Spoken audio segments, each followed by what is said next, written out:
بسم الله الرحمن الرحيم. إذا السماء انشقت وأذنت لربها وحقت، وإذا الأرض مدت وألقت ما فيها وتخلت وأذنت لربها وحقت.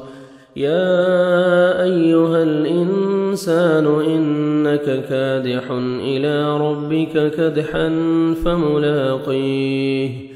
فأما من أوتي كتابه بيمينه فسوف يحاسب حسابا يسيرا وينقلب إلى أهله مسرورا.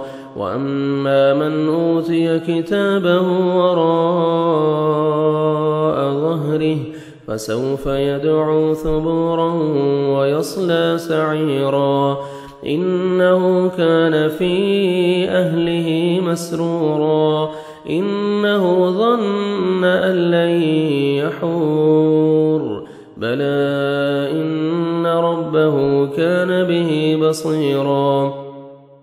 فلا أقسم بالشفق والليل وما وسق والقمر إذا اتسق لتركبن طبقا عن طبق فما لهم لا يؤمنون.